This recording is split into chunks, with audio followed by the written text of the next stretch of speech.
Assalamualaikum warahmatullahi wabarakatuh. Alhamdulillahi wa kafa, wassalatu wassalamu ala rasulillahil mustafa wa ala alihi wa sahbihi wa man wafa, amma ba'd. Faya ibadallah, usi nafsi wa iyyakum bitaqwallahi faqad fazal muttaqun fala tamutunna illa wa antum muslimun. Faqala ta'ala mudhakkaran bidzalika, ya ayyuhalladzina amanu taqullaha haqqa tuqatih wa la tamutunna illa wa antum muslimun. وقال يا أيها الناس اتقوا ربكم الذي خلقكم من نفس واحدة وخلق منها زوجها وبث منهما رجالا كثيرا ونساء واتقوا الله الذي تساءلون به والأرحام إن الله كان عليكم رقيبا. Bapak Ibu sekalian, ikhwah fillah, sahabat-sahabat Al-Ihsan dimanapun Anda berada, kita kembali berjumpa dalam pertemuan kajian duha ini, dan kita bermohon kepada Allah mengawali kajian duha kita. Semoga apa yang akan kita kaji nanti mendapatkan manfaat yang bisa kita amalkan dalam keseharian kita, dan semoga seluruh rangkaian ibadah kita hingga di detik ini dinilai sebagai ibadah yang diikhlaskan oleh Allah Subhanahu wa taala. Hadirin sekalian, hari ini adalah hari pertama kita berjumpa setelah sebulan menunaikan ibadah siyam Ramadan, sekaligus ahad terakhir, pekan terakhir di bulan Syawal 1435 Hijrah. Maka perkenankan saya bermohon kepada Allah, semoga siapapun yang ada di masjid ini, di rumah Allah ini, diterima seluruh ibadah puasanya oleh Allah Subhanahu wa taala dan digolongkan ke dalam orang-orang yang lebih bertakwa lagi kepadanya. Bapak Ibu sekalian, takwa bila sudah didapatkan itu adalah sebuah anugerah yang tak terhingga, sebuah anugerah berlimpah yang luar biasa. Ya. Allah berjanji, siapa yang sudah berusaha saja belum takwa, berusaha saja untuk takwa, maka janji Allah di surat At-Talaq, surah ke-65, ayat ketiganya, Allah berjanji akan melepaskan dia dari segala persoalan yang sedang dialami, diberikan jalan keluarnya.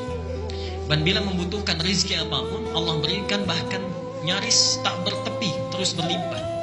Perhatikan janjinya, wa may yattaqillaha yaj'al lahu makhraja. Siapa yang berusaha bertakwa, meningkatkan ibadah kedekatannya kepada Allah, maka Allah akan lepaskan dia dari segala persoalan yang sedang melilitnya. Ya. Dan kalimatnya makhraja menggunakan isim nakirah. Dalam bahasa Arab itu bentuknya umum. Jadi apapun persoalannya, Anda punya persoalan di rumah tangga, punya persoalan di kantor, punya persoalan dalam lingkup sosial kehidupan kita, Allah akan lepaskan dari segala problematika yang sedang kita alami itu. Tidak cukup sampai di situ. Wa yarzuqhu min haitsu la yahtasib. Allah akan berikan ia rizki, subhanallah, min haitsu la yahtasib, dari segala hal yang tidak bertepi dan bahkan tak kita duga. Ya. Semoga bagian pertama ini kita dapati. Bahkan Allah berjanji di ayat yang lain, wa may yattaqillaha yaj'al lahu min amrihi yusra. Siapa yang berusaha bertakwa kepada Allah, maka Allah akan mudahkan segala urusannya. Ya. Bedanya dengan yang pertama, kalau yang pertama tadi ada persoalan, kalau yang kedua tidak. Kita ingin memulai suatu aktivitas, Allah mudahkan. Bagi para ayah, Anda bekerja, Anda akan dimudahkan. Ya. Kemudian siswa yang sedang sekolah, belajar akan dimudahkan. Para ibu dalam mengurus rumah tangga akan dimudahkan. Maka puasa memacu kita untuk berlatih takwa. Perhatikan kalimat Qur'annya. Ya ayyuhalladzina amanu kutiba alaikumusiyam kama kutiba alal ladzina min qablikum la'allakum tattaqun. Tattaqun itu artinya latihan takwa. Di selama Ramadan kita dilatih. Kita dilatih untuk meningkatkan takwa kita. Tattaqun terulang 19 kali dalam Al-Quran. Ya. Tapi ingat ya, saya sering sampaikan, tattaqun itu latihan yang diikat dengan kalimat la'allakum sebelumnya. Kalimat la'allakum ini terulang 69 kali di Quran.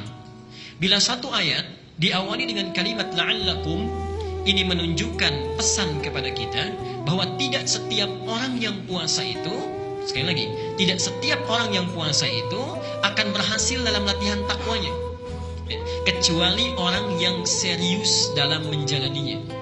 Kecuali orang yang serius dalam menjalaninya. Jadi jangan heran kalau, mohon maaf ya, hari pertama misalnya banyak orang yang bergabung untuk beribadah, masjid jadi penuh, tilawah Quran jadi banyak dan sebagainya. Itu bisa menurun, pertengahan menurun, ya, akhir jadi menurun. Kenapa? Karena tidak setiap orang akan berhasil kecuali orang yang serius. Nah, kalau sudah selesai latihannya, dirubah kata takwanya menjadi takwa yang sesungguhnya, yang benar dilakukan karena Allah, murni tak bercampur. Kalimat benar yang berasal dari Allah itu disebut dengan hak. Ya. Di benar itu ada dua istilah dalam bahasa Arab. Satu as-sidqu, As-sidqu itu kebenaran yang mungkin diragukan oleh sementara orang. Insya Allah Pak Wali Kota akan datang ke sini hari ini jam 10. Sementara orang yakin, tapi masih ada yang ragu. Masa? Jam setengah 10 masih ada acara kok, misalnya di tempat A, B, C dan sebagainya. Nah, kalau kita ada satu kebenaran yang masih diragukan oleh sementara orang, itu sidqun. Kalau orang percaya namanya shadiq. Tapi kalau sangat percaya sekalipun itu meragukan, maka ditambah dari shadiq menjadi siddiq. Abu Bakar kenapa digelari dengan siddiq, as-siddiq? Karena beliau percaya pada apapun yang disampaikan Nabi sekalipun orang meragukannya. Tapi kalau satu kebenaran yang tidak mungkin ditolak, tidak akan ada keraguan lagi, itu disebut dengan hak. Qaf, ada tasydid, hak.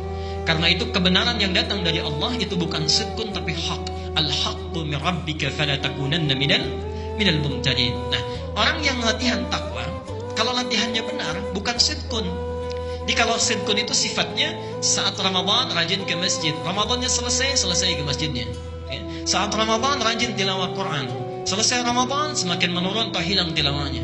Saat Ramadan yang nggak minta dicari-cari, maaf, orang nggak minta pun dicari, du'afa dicari, anak yatim dicatat. Selesai Ramadan lupa, yang di depan rumah pun nggak terlihat. Nah, itu baru sidqun. Tapi kalau betul-betul menjadi hak takwanya. Nah, kalau sudah di Quran kalimat hak disandingkan dengan takwa, maka takwanya dari tattaqun dirubah menjadi tuqah. Maka diingatkan oleh Nabi dalam setiap kali pertemuan ta'lim, khususnya khutbah Jumat, disitir surah Ali Imran ayat 102. Ya ayyuhalladzina amanu taqullaha haqqa tuqati. Di orang yang berhasil siamnya berubah takwanya dari latihan menjadi haqqa tuqati. Nah, Bapak Ibu sekalian, mudah-mudahan kita termasuk golongan yang haqqa tuqati itu. Dan subhanallah, saya bergembira dan bermohon kepada Allah, semoga kehadiran Bapak Ibu sekalian di duha ini dicatat sebagai amal soleh yang bisa memberatkan timbangan kita di akhirat nanti. Subhanallah ya, hari Ahad orang barangkali ada yang bertamasya, ada yang liburan dan sebagainya. Antum memilih untuk mendekat kepada Allah Subhanahu wa taala. Allah berjanji di dalam Al-Qur'an, siapapun yang beramal soleh, orang yang beramal soleh, laki-laki ataupun perempuan, selama dilakukan karena Allah, fala yuhyiyannahu hayatan thayyibah, maka Allah akan merubah kehidupannya menjadi lebih baik lagi. Dan ciri pertama kebaikan yang menjadi nilai kebaikan di mata Allah dan Rasulnya, ternyata bukan meningkatnya harta, perhatikan ya, bukan meningkatnya harta, bukan bertambahnya kedudukan, tapi ciri pertamanya disebutkan oleh Nabi, may yuridillahu bihi khaira yufaqihu fiddin. Siapa yang diinginkan oleh Allah untuk berubah menjadi orang yang lebih baik dalam pandangan Allah dan Rasulnya, ciri pertamanya yufaqihu fiddin, maka Allah akan pahamkan dia mengenai urusan agamanya. Allah akan berikan dorongan, dimotivasi agar dia mau belajar tentang urusan agamanya. Subhanallah. Jadi kalau misalnya antum ini para ayah bisa bertambah harta, itu belum tentu baik kalau kita jauh dari Allah.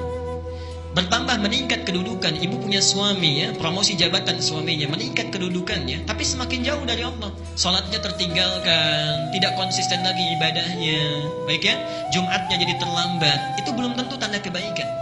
Tapi ketika Allah menginginkan seorang jadi baik, dipahamkan dia mengenai urusan agamanya. Dia paham yang halal dan yang haram. Dia mengerti yang sunnah dengan yang bid'ah. Dia mengerti apa yang harus dikerjakan, apa yang harus ditinggalkan. Dengan itu dia tinggalkan yang haram, dia kerjakan yang baik. Orang seperti ini kata Allah, sekalipun dia meninggalkan yang menguntungkan dalam urusan dunia, antum bekerja ada hal banyak ribanya, mendapatkan pekerjaan lain, pindah. Dengan pekerjaan itu lebih dekat dengan Allah, maka Allah akan berikan janjinya. Diganti oleh Allah dengan yang lebih baik lagi. Bahkan kalau berhijrah, betul-betul kuat niatnya, subhanallah. Bapak misalnya Pak punya pekerjaan di kantor gajinya misalnya sebulan 10 juta, tapi sholatnya terlambat. Dengan sebulan gajinya 1 juta, tapi sholatnya lancar, pilih yang mana? Saya tahu akan pilih 10 juta sholat lancar gitu ya. Cuma 2 aja pilihannya. Orang yang masih belum ada pancaran rahmat Allah, dia akan kejar dunia 10 juta, yang penting masih bisa sholat. Tapi orang-orang yang mendapatkan bimbingan Allah, subhanallah, dia pindah hijrah. Perhatikan ketika dia berhijrah, diberikan jaminan oleh Allah, surah keempat An-Nisa ayat yang ke-100. Wa may yuhajir fi sabilillah yajid lahu fil ardi muraghaman katsiran was'a. Siapa yang bertekad hijrah kepada fi sabilillah, jalan aktivitas kehidupan yang ada naungan Allah di situ, lebih dekat dengan Allah, maka Allah berjanji yajid lahu fil ardi muraghaman katsira wasa'ah. Harta yang dia anggap rugi, Allah akan ganti dengan yang lebih banyak. Dan kehidupannya akan lapang tanpa masalah. Kurang dari penyakit, di rumah berkah, nggak pernah ada persoalan. Antum gaji 10 juta, tiap ke rumah cekcok terus dengan istri misalnya, gak nyaman juga. Ya. Gaji 10 juta tapi anak selalu sakit, ya. Kemudian cuci darah dan sebagainya, gak nyaman juga, ya. Tapi Allah bebaskan dari segala hal yang bisa mengurangi dalam kenikmatan hidup kita. Nah, yang terakhir, ini sebagai motivasi juga, tidak cukup sampai di situ. Itu baru dunia. Baru dunia. Jadi bayangkan, menuntut ilmu itu, ketika kita jalani dengan baik, kata Rasulullah, ini pertanda kebaikan. Yang kedua itu baru dunia. Lihat akhiratnya, lihat akhiratnya. Langsung disebutkan di 4 kitab hadis utama. Al-Bukhari kita temukan, baiknya di Adabul Mufrad, nomor hadis 746. Muslim kita temukan, Sahih Muslim, nomor hadis 1389. Di At-Tirmidzi, Al-Jami' As-Sahih, ya, Al-Jami' As-Sahih atau Sunan At-Tirmidzi, nomor hadis 2682. Dan yang terakhir di Ibnu Majah, ini yang paling lengkap, nomor hadis 219. Perhatikan kalimatnya. Man salaka tariqan yaltamisu fihi ilman sahhalallahu lahu tariqan ilal jannah. Subhanallah. Siapa yang menyiapkan dirinya berangkat dari tempat dia tinggal menuju satu tempat untuk belajar dari sebagian tuntunan agamanya, sekalipun hanya sedikit saja, maka Allah akan ringankan, mudahkan langkahnya menuju surga. Sahhalallahu lahu tariqan ilal jannah. Ibu dan bapak sekalian, saya tidak henti-hentinya mengingatkan, hadis ini diambil oleh seseorang yang menempuh jalan dari Madinah ke Syam. Syam di Syria, yang jaraknya kalau pakai bis itu sehari semalam. Ini beliau berjalan, tadinya pakai kendaraan, dalam riwayat disebutkan unta, tengah jalan berjalan kaki. Bayangkan, jalan kaki dari Madinah sampai dengan Syria hanya untuk mendapatkan satu hadis ini saja. Sampai di tempat yang dituju, ditanya oleh sahibul hadisnya, yang punya hadis, "Indaka haja ukhra?" Anda tidak punya keperluan lain? Apa jawabannya? La faqat uridul hadis. Tidak, saya hanya menginginkan satu hadis yang saya dengar orang lain tidak memilikinya kecuali Anda saja. Jalan kaki hanya untuk mendapatkan hadis. Disebutkanlah hadis yang tadi. Kalau orang dulu bisa jalan kaki untuk dapat satu hadis saja, antum oleh Allah diberikan fasilitasnya, ada kendaraannya, ada yang punya sepeda, ada yang punya motor, ada yang punya mobil, masjidnya bahkan dihadirkan dekat di samping kita, keadaannya bagus, ada AC-nya kalau di luar panas, ada hangat karpetnya kalau di luar dingin, ya, nikmat keberadaannya. Kalau dengan seperti itu belum juga termotivasi untuk sekadar mengikuti satu takdim, maka dengan cara apa lagi Allah mesti menjadikan kita orang baik? Dan itu akan ditanya. Saat antum punya rumah tetangga, jalan kaki ke sini, antum punya mobil, punya motor tidak digunakan, padahal bisa saat itu dilakukan, satu saat akan ditanya. Satu saat akan ditanya. Semoga Allah memberikan kebaikan kepada kita, dan semoga hari ini adalah hari yang dijadikan oleh Allah sebagai amal soleh kita, yang disaksikan oleh Allah dan para malaikatnya. Bapak Ibu sekalian, mari kita lanjutkan kajian kita. Sebaik-baiknya amal soleh bila dilakukan, maka amalan soleh yang terbaik adalah satu, amalan yang dilakukan ikhlas karena Allah. Ini untuk menentukan kualitas pahala. Okay? Ikhlas karena Allah. Dan yang kedua, mengikuti bagaimana Rasulullah SAW menuntunnya, mencontohkannya, membimbingnya. Ya. Jadi kalau satu amalan kita lakukan ikhlas karena Allah, ya, maka pahala kualitasnya bertambah. Diikuti dengan tuntunan Rasulullah SAW, menjadi benar dan tepat amalan kita. Menjadi benar dan tepat amalan kita.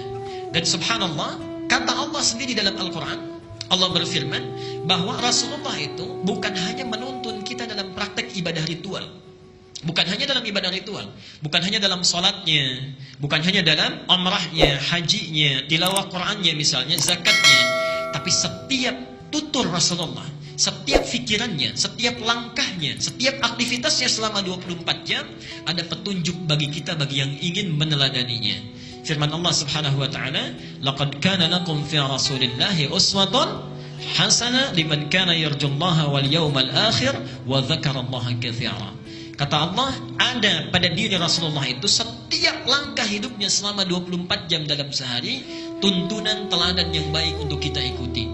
Jadi bukan hanya sholatnya saja, tapi bagaimana bangun dari tidurnya, bagaimana beliau makannya, bagaimana sifat bercanda Nabi. Nabi kadang-kadang bercanda, nanti kita akan lihat. Bagaimana sifat Nabi minumnya, bagaimana sifat Nabi memimpinnya dan seterusnya. Dan subhanallah, semua orang yang terkait dengan Nabi itu jadi teladan bagi kita. Semua orang. Saya beri contoh misalnya, Rasulullah SAW menikah dengan lebih dari 4 istri. Bagi kita umatnya maksimal 4, itu pun dengan syarat-syarat tertentu. Perhatikan, apa hikmahnya? Ternyata kalau kita teliti lebih dalam, para ibu nanti satu masa belajar ya. Barangkali nanti Ustaz Khalid bisa menyampaikan materi ini di Sirah Nabawiyah. Jadi di antara hikmahnya, karakter perempuan itu kalau sudah menjadi istri, itu nampak terwakili dari istri-istri Rasulullah SAW. Nanti ada yang sifatnya seperti Khadijah, sifatnya seperti Aisyah, ada yang sifatnya seperti Hafsah, ada yang sifatnya seperti Zainab. Nah, ibu coba lihat, temukan dalam diri saya mirip siapa? Kalau wajah enggak barangkali ya, cenderungannya. Saya seperti siapa? Pelajari kisahnya. Itu bukan hanya untuk didengar, Bu. Temukan Khadijah begini karakternya. Oh, ini mirip-mirip saya. Ketika kita temukan, pelajari itu dan teladani itu bagaimana kita bersikap pada suami. Ya. Itu nilai kebaikan. Jadi semua yang terkait dengan Nabi ada teladan. Oleh karena itu, kita setelah menyelesaikan kajian hadis al-arba'in akan belajar tuntunan sunnah Rasulullah SAW dalam 24 jam aktivitasnya. Okay? Di materi kita seperti pernah kita awali adalah tuntunan sunnah dalam pedoman hidup Islami kita. Teruskan dulu sebentar. Kesempatan yang lalu kita telah membahas tentang sunnah bagian pertama, bangun dari tidur. Ya, sudah pernah kita bahas ya. Saya ingatkan kembali, saya tampilkan. Boleh nanti kalau ada yang ingin mengcopy silakan. Ya. Punya saya tidak terbatas. Anda ingin mengcopy, menyebarkan, tidak ada royalti, tidak ada hak cipta dan sebagainya. Ilmu itu luas, silakan. Ya. Baik, yang pertama saya ingatkan kembali, bangun dari tidur, amalan apa yang dilakukan? Oh, ntar ini nyontek nanti. Karena sudah 2 bulan saya ingin ingatkan kembali. Yang pertama apa yang dilakukan? Baik, duduk ya. Jadi bangun dari tidur Pak, jangan tergesa-gesa ya. Walaupun kita terlambat bangunnya, misal kita terlambat bangun sudah azan, jangan tergesa-gesa ya. Jadi baru bangun langsung lari ke kamar mandi misalnya, ya, tidak tepat. Jadi kalau kita ingin mengikuti sunnah Nabi, bangun dari tidur, duduk dulu, tenangkan ya. Setelah duduk apa yang dilakukan? Ya. Mengusap bekas ngantuk yang ada di mata ya. Kita usap, hilangkan bekas ngantuknya. Yang ketiga,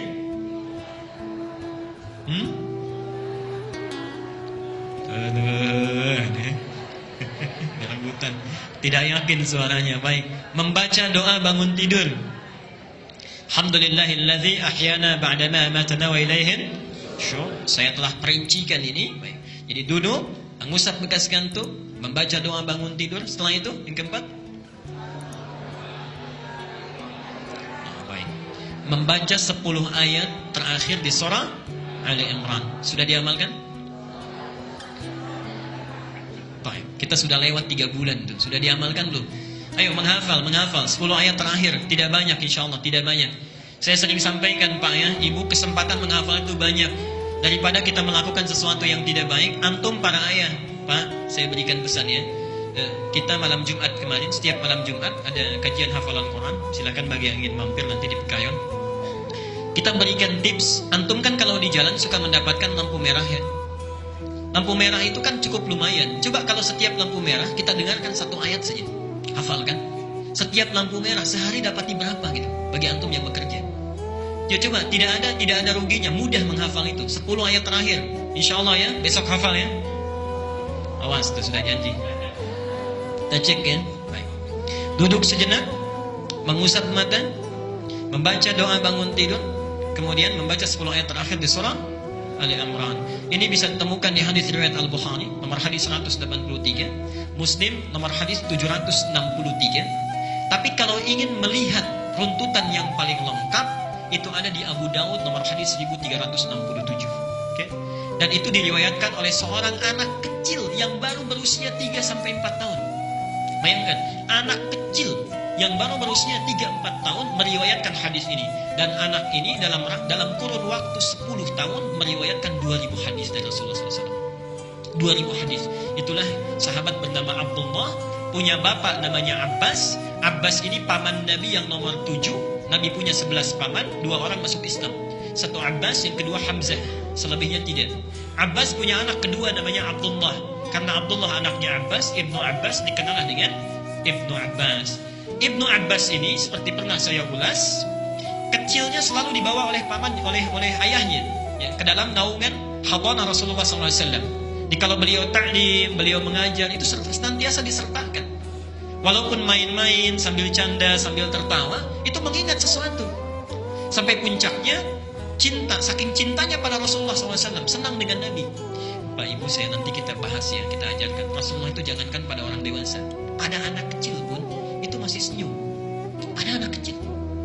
Kemudian lewat beliau di satu jalan, nanti kita akan bahas terperinci. Lewat di satu jalan, anak kecil sedang kumpul, itu masih disempatkan oleh beliau mengucapkan salam. Assalamualaikum, saya minta izin lewat. Anak kecil yang nangis diangkat oleh beliau, dipeluk, dibelai dan sebagainya. Antum kadang-kadang jangankan anak kecil, orang dewasa pun masih cemberut aja, ya? Baik, kalau kita ingin mengikuti sunnah Nabi, kita praktikkan. Nah, ini saking cintanya dengan Nabi, kemudian tahu Nabi akan menginap di rumah bibinya Maimunah, maka minta izin pada ayahnya untuk tinggal di rumah bibinya. Saya pernah tanyakan, kalau anak kecil itu usia 3-4 tahun, paling telat tidurnya jam berapa? Ya, mungkin jam 7, jam 8, jam 9. Ibnu Abbas tidak. Abdullah bin Abbas menunggu di depan kamar Rasulullah, menunggu, bahasa kita begadang, ingin lihat bagaimana Nabi bangun dari tidurnya. Bayangkan, ditunggu oleh beliau, dan Rasulullah tahu itu, dilihat. Kemudian disampaikan pada kita, Rasulullah itu kalau bangun tidak langsung berdiri, duduk dulu, mengusap wajahnya, menghilangkan bekas ngantuknya, baca doa bangun tidur, membaca 10 ayat terakhir di surah Ali Imran, baru keluarlah menepuk pundukku dan mengajak aku, mengajariku wudu, kemudian tahajud. Ya, subhanallah, anak usia berapa? 3-4 tahun. Jadi kalau antum masih punya anak yang masih balita, tidak ada salahnya, silahkan diajak ya. Dalam mainnya dia mendengar, dalam mainnya dia belajar. Di KIAI itu ada seorang ayah yang bawa anaknya. Kita punya ta'lim hafalan Quran, baru sampai 63 ayat, bapaknya hafal 53 ayat. Anaknya cuma diam aja, diam, senyum. Ketika akan kami uji, subhanallah, anaknya minta diuji, ternyata sudah hafal 1 juz. Sudah hafal 1 juz. Selang berapa hari? 4 juz. Kemarin kita tanya lagi, sudah 7 juz katanya. Jadi akan ada saja, kalau bukan antum yang hafal Quran, barangkali anaknya. Kalau bukan ibu yang paham hadis, barangkali cucunya ya. Jadi siapkan dari sekarang ya. Baik, kita teruskan. Kemudian yang kedua, setelah itu apa? Setelah selesai membaca surah Ali Imran 10 ayat terakhirnya, apa yang dilakukan? Lupa kita ya. Baik. Pertama, mencuci kedua telapak tangan. Cuci dulu kedua telapak tangannya ya. Ini riwayat dari Abu Hurairah, tercantum dalam Sahih Al-Bukhari dan Muslim. Kemudian yang kedua apa? Bersiwak atau menyikat gigi. Baik. Selanjutnya apa? Berwudu, menyempurnakan wudu, sempurnakan wudu. Dan yang terakhir, baru kita ada yang berhubungan suami istri di malam harinya, kemudian mandi janabah dulu. Ingat ya, pertama bangun dari tidur, duduk dulu, usap sebagian mata bekas kantuknya, baca doa bangun tidur 10 ayat terakhir surah Ali Imran. Mulai kita pergi ke kamar mandi, ke toilet, cuci tangan dulu, hilangkan bekas-bekas yang kotor, lalu bersiwak, sempurnakan wudu. Bagi yang ingin mandi, maka sempurnakan mandinya. Sampai di sini bahasan terakhir kita. Jelas ya? Sekarang kita akan masuk bahasan yang selanjutnya, apa yang sudah dilakukan oleh Rasulullah saat bangun dari tidurnya. Baik, saya ingin tanyakan, kalau Rasulullah bangun itu kira-kira bangunnya jam berapa? Kalau dikonversi. Atau singkatnya begini, bangunnya itu saat subuh, menjelang subuh, atau di pertengahan malam? Pertengahan malam ya? Baik. Karena beliau bangun di pertengahan malam, kadang-kadang sepertiga malamnya, maka ada ibadah yang dilakukan di saat itu. Ibadah apa itu? Salat tahajud. Seperti hadis riwayat Ibnu Abbas tadi, setelah menyelesaikan ini semua, maka diajak Ibnu Abbas dituntun untuk menunaikan tahajud. Materi kita saat ini sifat tahajud Rasulullah SAW.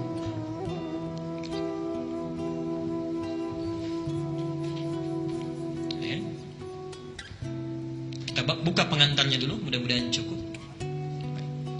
Bapak Ibu sekalian, mohon maaf bila ada yang bawa mushaf, tolong jangan simpan di bawah ya, dinaikkan saja. Bapak Ibu sekalian, dalam fikih ibadah ada ketentuan dalam agama kita. Bila kita ingin bersemangat dalam menunaikannya, maka sebelum kita tunaikan, catat dulu keutamaannya. Jadi kalau Bapak Ibu misalnya ingin menunaikan satu amalan, supaya teguh kita menunaikannya, ada semangatnya, jangan dulu dilakukan. keluarkan dulu keutamaannya di ayat-ayat Quran atau di hadis Nabi Sallallahu Alaihi Wasallam. Setelah diketahui keutamaannya, tunggangi ayat dan hadisnya. Kalau kita bisa melakukan ini, insya Allah nanti ada dorongan dan motivasi kuat untuk menunaikannya. Kadang-kadang kita mohon maaf ya, kalau beramal itu kurang diketahui motivasinya. Sehingga ketika beramal begitu-begitu saja. Mau baca Quran ya baca, enggak ya enggak, gitu kan? Mau jamaah ya jamaah, tidak ya tidak.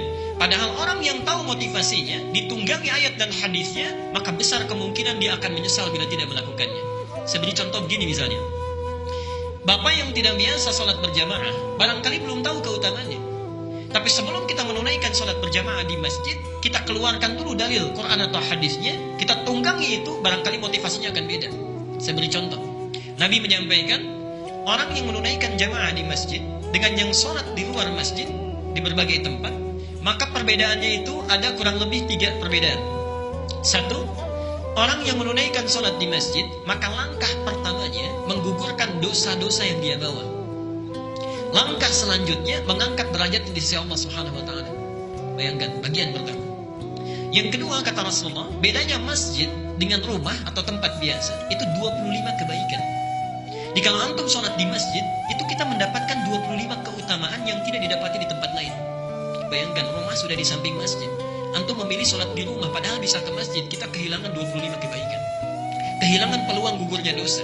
Kehilangan peluang terangkatnya derajat di sisi Allah. Bagian ketiganya, sholat yang ditunaikan dengan berjamaahnya, maka akan mendapatkan 27 derajat keutamaan dibandingkan sholat sendirian. Kadang-kadang yang terakhir aja yang kita dapati ya, yang kita dengar informasinya, sholatul jama'ati afdalu min sholatil fardhi bi 27 darajah. Nah ini yashtariku fihi ahlul masjid wa ahlul bait. Ini berlaku bagi orang yang sholat di rumah atau di masjid. Kalau sholat berjamaah dia dapat pahala itu. Tapi dia kehilangan 25 kebaikan. Dia kehilangan potensi ampunan. Dia kehilangan potensi untuk diangkat derajatnya oleh Allah. Nah orang-orang yang tahu tentang hadis ini, dia tunggangi itu, maka tidak ingin melewatkan kesempatan itu. Mohon maaf, bayangkan Pak, Bapak kan punya tugas untuk mencari nafkah. Kadang-kadang ada kesulitan di kantor, pekerjaan. Kita tunggangi sholat berjamaah, Allah berjanji mengangkat derajatnya, dilepaskan dari persoalan. Ya. Subhanallah, kita tidak tahu berapa dosa yang sudah kita kumpulkan. Begitu berangkat dengan niat ikhlas, gugur kesalahan kita, ya, dan sebagainya. Nah ini motivasi ini kalau kita dapatkan, kuat kita menunaikannya. Ya. Nah begitu juga dengan sholat tahajud. Ada ibadah yang dicontohkan oleh Rasulullah SAW berupa bangun di malam hari, dikenal dengan ibadah tahajud. Nah Bapak Ibu, ibadah malam itu dalam bentuk sholat dibagi ke dalam 2 bagian. Ibadah malam dalam bentuk sholat dibagi pada 2 bagian. 1, sholat yang ditunaikan tanpa tidur terlebih dahulu. Sholat yang ditunaikan tanpa tidur terlebih dahulu. Kalau malam itu bahasa Arabnya apa? Lail, baik ya. Maka sholatnya disebut dengan qiyamul lail. Qiyamul lail. Jadi kalau antum setelah Isya misalnya tidak tidur dulu, kemudian melakukan aktivitas membaca atau dan sebagainya, ya, maka sholat misalnya pada saat itu tanpa tidur terlebih dahulu, sholatnya disebut dengan qiyamul lail. Tapi kalau kita tidur dulu, baru setelah bangun dari tidur beraktivitas, tunaikan sholat, maka tidurnya hajada, okay? Tidurnya hajada, okay?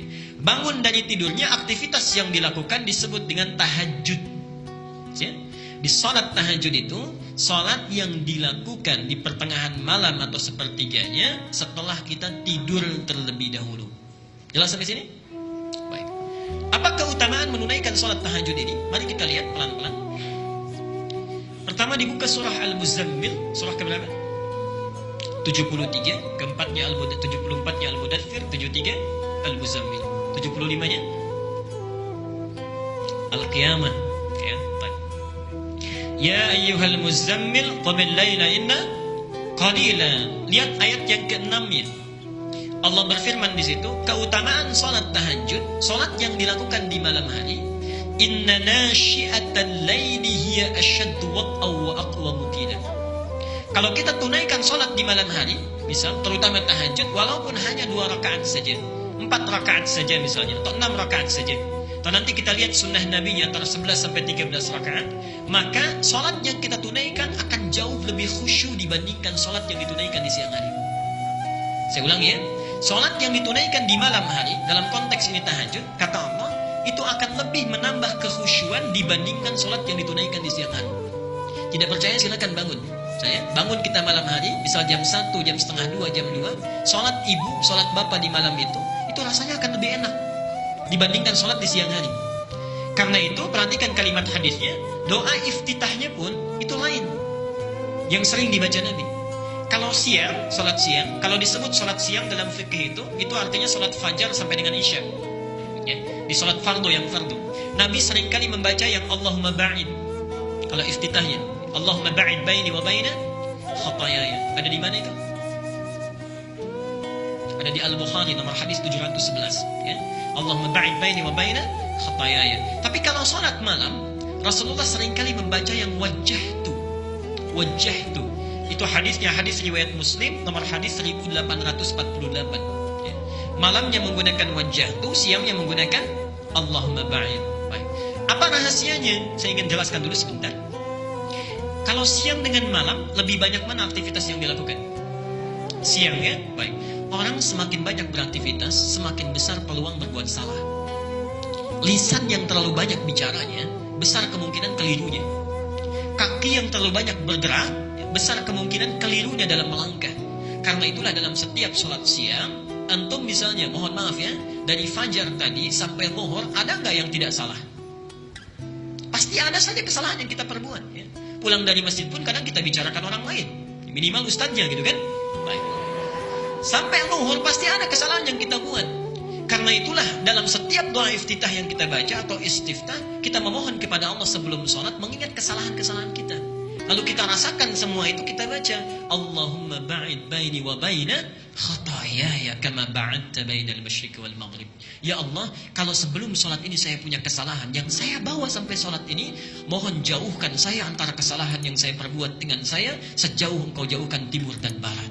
Subhanallah. Itulah makna hadis, sholat yang satu dengan yang lainnya menggugurkan, menghapuskan kesalahan yang diperbuat di antara keduanya.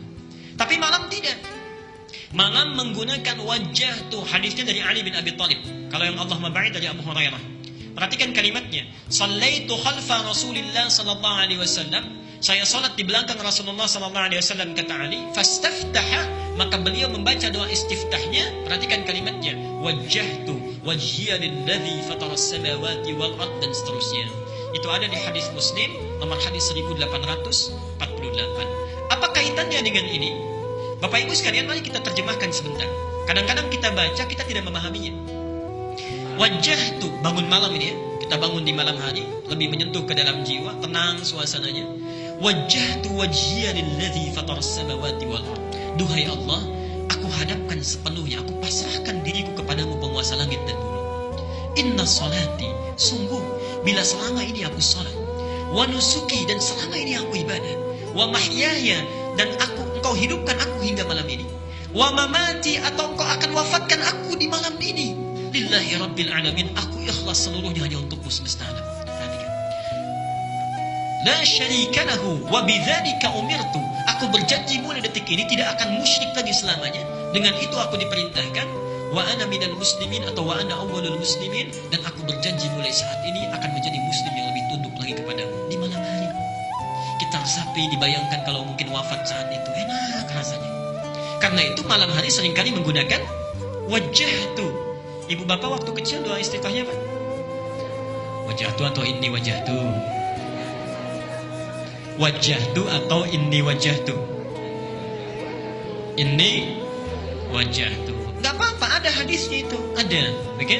Kalau yang wajah tu nggak pakai inni, itu ada di hadis Muslim dari Ali bin Abi Thalib yang meriwayatkan. Nomor hadisnya 1848. Kalau pakai ini, ada juga hadisnya.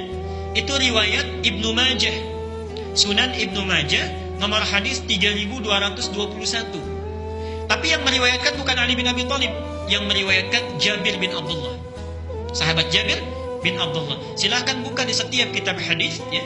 Sekarang kita perhatikan, ya saya bacakan hadisnya ya. An Jabir bin Abdullah radhiyallahu anhu.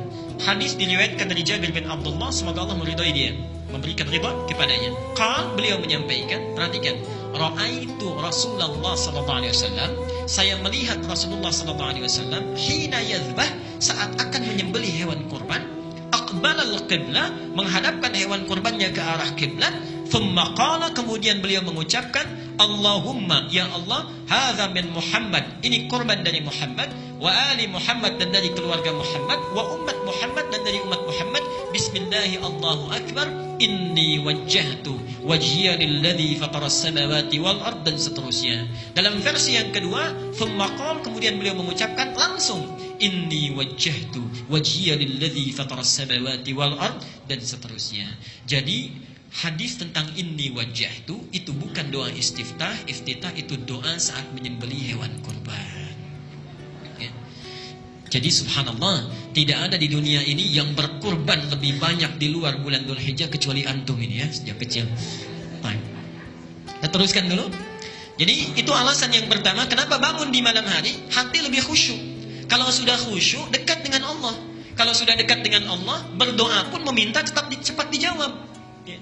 Jadi kalau antum bangun malam, ini kaitannya. Kata Allah lebih khusyuk bangunnya. Kalau sudah khusyuk, hati lebih dekat dengan Allah. Kalau sudah dekat dengan Allah, minta apapun pasti diberi. Sepanjang baik permintaannya. Kedua, kita teruskan. Keutamaan bangun di malam hari, ibadah tahajud, kata Al-Quran, itu memiliki 4 keutamaan. Tambahan yang tadi. Memiliki 4 keutamaan lain yang tidak akan pernah diberikan kepada orang yang tidak tahajud. Bahkan sekhusyuk apapun sholat yang lainnya. Misal, antum sholat fardunya khusyuk luar biasa, tapi nggak tahajud, nggak akan dapat yang 4 ini.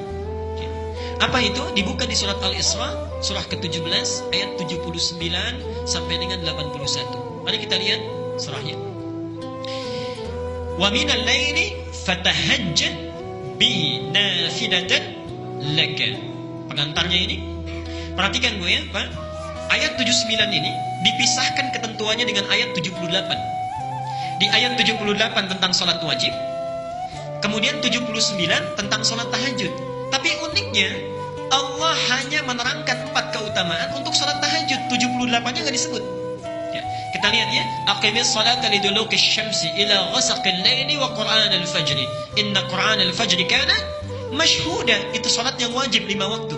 Ya. Tidak dijelaskan keutamaannya, nanti dirinci di hadis.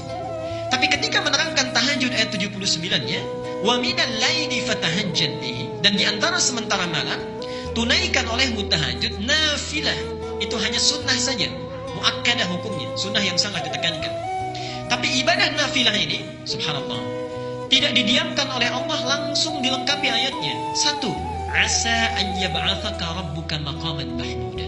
Siapapun yang menunaikan tahajud dengan baik, maka Allah akan mengangkat derajatnya, mengangkat karirnya, ditempatkan di tempat yang terbaik dan mulia. Hati-hati ya, Pak. Saya seringkali rewel ya, cerewet kepada para ayah. Antum itu punya tugas untuk mencari nafkah. Allah sudah berjanji di ayat ini, kalau antum tidak tinggalkan tahajud, tunaikan dengan baik, itu karir pekerjaan kita akan dimudahkan. Itu sudah janji Allah. Sudah janji Allah. Antum jangan lihat para sahabat Nabi itu bukan semuanya jadi ustaz, tidak. Banyak di antara mereka yang pebisnis. Abu Bakar misalnya seorang diplomat yang sangat ulung di samping seorang pebisnis. Utsman bin Affan seorang pedagang yang luar biasa. Abdurrahman bin Auf seorang sahabat yang luar biasa manajemen bisnisnya, paling kaya saat itu di Makkah dan di Madinah. Ali bin Abi Thalib seorang pengajar yang sangat jenius. Bapak Ibu tahu apa yang terjadi? Abu Bakar, Utsman, Abdurrahman bin Auf, termasuk Abu Dzar Al-Ghifari, seorang yang sukses dalam dunianya, itu bisnisnya tidak pernah rugi, selalu untung. Tidak pernah rugi, selalu untung. Bahkan Abdurrahman bin Auf cuma punya modal pakaian saja, 3 bulan di Madinah, jadi orang nomor 3 paling kaya di Madinah. Nomor 3 paling kaya.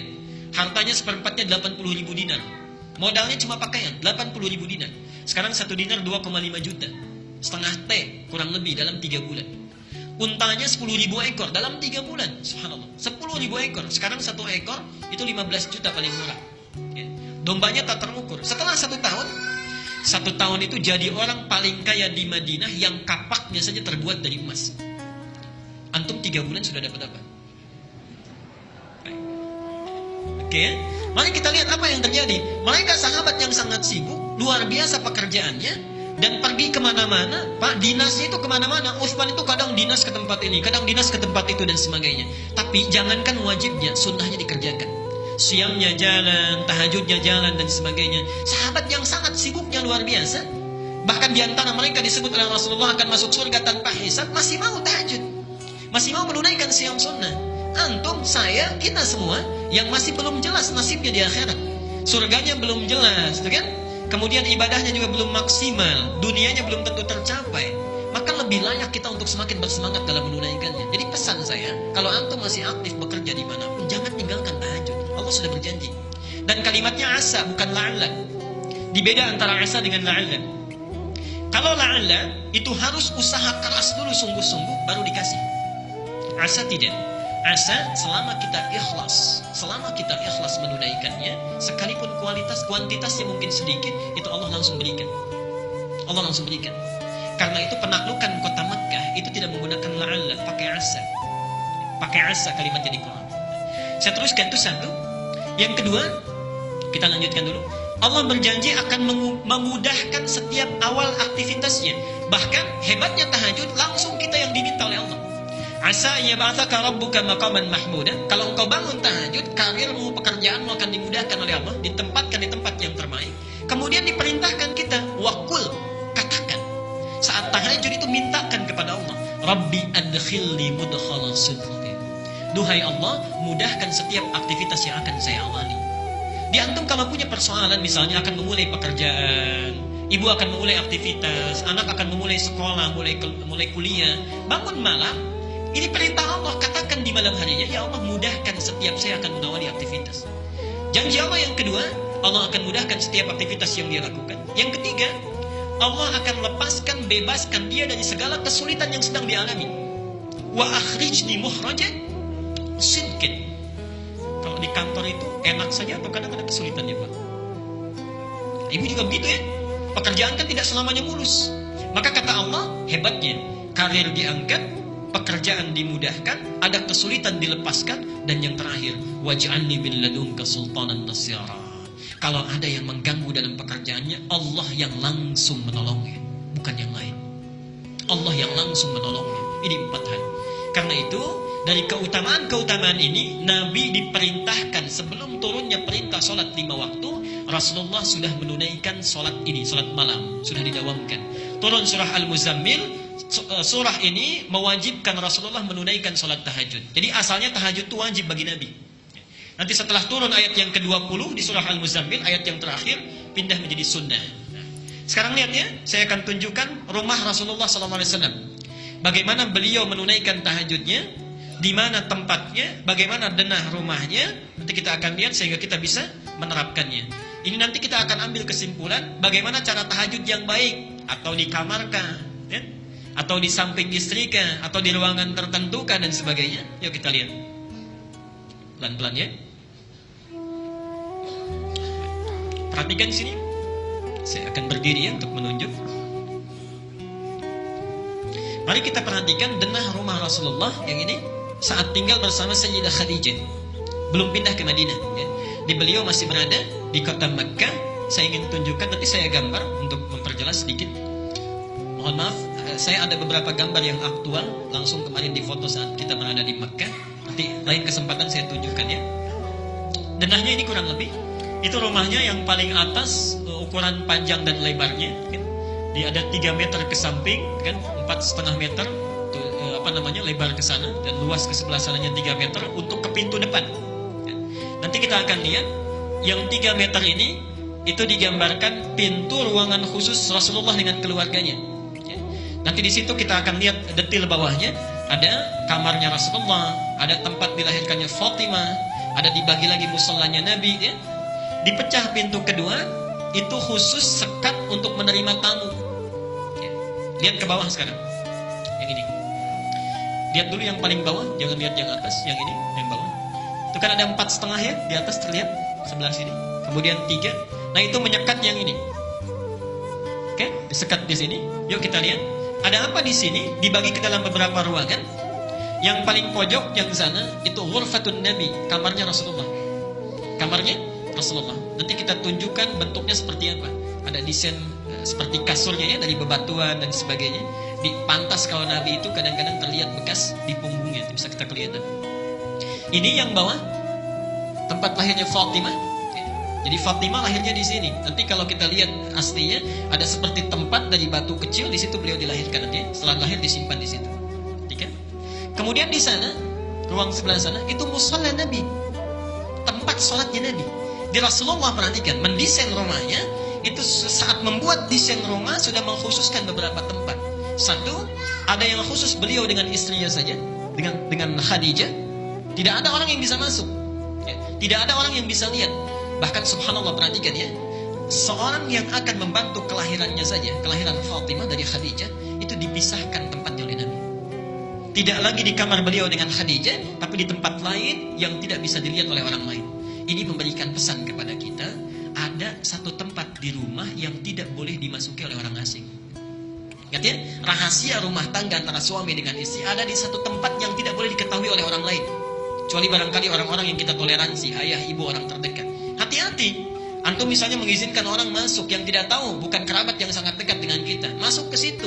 Kebetulan kamar mandinya ada di kamar mandi ruangan utama kita, misalnya di kamar kita. Ya nggak apa-apa, ini saja dia. Tujuannya ke kamar mandi, tapi matanya ngelihat ke kasur. Begitu keluar, ternyata spray ibu itu begini ya warnanya, desainnya begini, subhanallah. Masuknya kamar mandi, keluarnya spray, macam-macam. Ya, nanti saya ingatkan ibu-ibu ya. Nggak tahu kalau di sini, kalau di sebelah sana yang rame itu ibu. Ya, satu kalimat satu jawaban bisa banyak. Dalam penelitian psikologi ada tes tunjukkan satu kalimat yang ditujukan pada laki-laki dengan para ibu perempuan itu bisa lain jawabannya. Misal kalau antum tanyakan Pak pada ibu dan ayah yang pulang dari pasar, jawaban bisa lain. Laki-laki cenderungannya singkat, Pak dari mana? Dari pasar. Perempuan mungkin tidak. Bu dari mana? Dari pasar. Masya Allah Ustaz, jalannya becek, macet, cabenya naik dan sebagainya. Pertanyaan dari mana, jawaban ke cabai itu bisa lain. Ya? Oke. Lihat ya, jadi hati-hati. Ini pesan pertama, hikmah pertama kepada kita yang diajarkan dari perjalanan gambar ini saja. Gambar itu lebih jelas memberikan asar kepada kita. Bahwa satu, desain rumah, satu, khususkan ruangan yang tidak boleh dimasuki siapapun. Kecuali dua suami istri saja, ya? Dengan anak barangkali di situ. Ya. Yang kedua, perhatikan, Fatimah lahir, Khadijah dibantu oleh bidan atau yang lainnya, kan? Kemudian dipisahkan kamarnya, tidak di sini, tidak di sini, ya tidak di sini, jadi pindah ke sini. Ya. Jadi kamar khusus disiapkan, bahkan tidak mampu melihat keadaan Nabi. Selanjutnya, subhanallah, Nabi menyediakan ruang khusus untuk ibadah, musalla. Nanti saya akan bahas ada 3 tempat yang diagungkan di Quran, 1 mihrab, kedua musalla, ketiga masjid. Nah, saya teruskan dulu sebentar. Kemudian dari ruang yang private ini dibuat sekat sedikit. Lalu di sini dibuat satu ruangan khusus untuk menerima tamu. Itu yang dipecah di atas. Pintu itu. Ya. Dimasuk, diterima tamu di sini. Di tamu tidak bisa punya kesempatan untuk melihat area-area keluarga. Ya. Kecuali kerabat-kerabat dekat. Ya. Baik. Jadi subhanallah, Bapak Ibu bisa bayangkan ya, keadaan zaman jahiliyah yang semula bisa tampak segalanya, keadaan bisa terlihat aurat dan sebagainya. Satu rumah yang diberkahi oleh Allah Subhanahu wa taala, rumah Rasulullah, sudah memberikan desain pada kita, mengajarkan pada kita kalau buat ukuran rumah, desain rumah, maka buat satu ruangan yang memisahkan antara orang asing dengan orang rumah. Jadi jangan sampai antum masuk rumah kelihatan semuanya. Kamar dengan segalanya, dengan keadaan kita, buat satu sekat. Satu yang pertama. Ya. 2 ini ruangan khusus. Dan sekarang saya tunjukkan ya. Ini petanya. Nanti kalau satu saat kita ke sana atau Bapak Ibu ke sana, di mana areanya? Yang paling atas itu adalah tempat barang-barang dagangannya Khadijah. Di beliau itu kan punya bisnis ya. Makan tijarat Sayyidah Khadijah radhiyallahu anha. Tempat aktivitas bisnisnya Sayyidah Khadijah. Jadi beliau punya aktivitas bisnis. Tidak banyak orang tahu seluas apa ini. Yuk saya berikan gambarnya. Ini Ka'bah sini. Wilayah Masjidil Haram. Ka'bah di sini.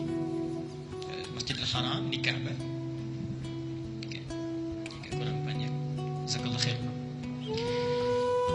Subhanallah. Baik kan? Kalau sisi sebelah sini disebut apa? Ada apa di sini? Hajar Aswad. Oke. Hajar Aswad. Hajar Aswad. Ini rukun Yamani. Oke. Ini ada makam Ibrahim, sini Hajar Ismail, sini nggak ada, ini Iraqi, Syami dan seterusnya. Ini Hajar Aswad. Kalau antum nanti ke Mekah satu saat umrah, ini ada menara Zam-Zam di sini, pintu masuk pertama ya. Oke, ini masuk pintu masjid. kalau akan mengikuti sunnah Nabi dalam memulai tawaf, masuklah melalui pintu Babus Salam. Di mana pintu Babus Salam itu, kalau kita posisinya di Menara Zam-Zam ini, bergeser kurang lebih 2 pintu ke kanan, langsung geser. Satu, ya, ada eskalator ke atas. 2 pintu yang kedua, ya, ada eskalator turun ke bawah. Turun ke bawah, ya. Jadi langsung turun. Nah, di bawah ini kalau kita masuk lewat sini, itu keluarnya langsung tepat di depan Hajar Aswad. Mulai di situ. Disebut dengan Babus Salam. Bab As-Salam. Ini bukan nama biasa. Karena sejajar dengan ini ditarik garis lurus, ditemukan rumah Rasulullah SAW saat dilahirkan. Disebut dengan Maulid Nabi. Di rumah Nabi itu saat pertama kali dilahirkan, ditarik garis lurus dari sini. Seakan-akan memberikan kesan kepada kita, kalau kita ingin masuk kepada salam Islam dengan benar, masa masuk melalui pintunya. Apa itu pintunya? Ikuti tuntunan Nabi. Di rumah Nabi itu saat pertama kali dilahirkan, ditarik garis lurus dari sini. Seakan-akan memberikan kesan kepada kita, kalau kita ingin masuk kepada salam Islam dengan benar, masa masuk melalui pintunya. Apa itu pintunya? Ikuti tuntunan Nabi sejak mulai beliau dilahirkan sampai selesai. Nah, dari ini rumah Rasulullah, sekarang Al-Maktabah Al-Qadimah dibuat jadi perpustakaan umum, ya. Jadi nanti bisa lihat, saya ada beberapa gambar-gambar dalamnya. Di suatu saat kita bahas. Di samping ini, geser sedikit ke sini. Ini ada rumah Khadijah di sini. Rumahnya Sayyidah Khadijah Tempolano. Di sebelah sininya terminal yang sekarang dipakai, ada terminal haji, wilayah kesana Mahbas Jin, ada terowongan 1,5 kilo ke sana. Nah, ke sini ini daerah Ma'la, ke sana ke Taif. Nah, di daerah sini inilah rumahnya Khadijah yang itu.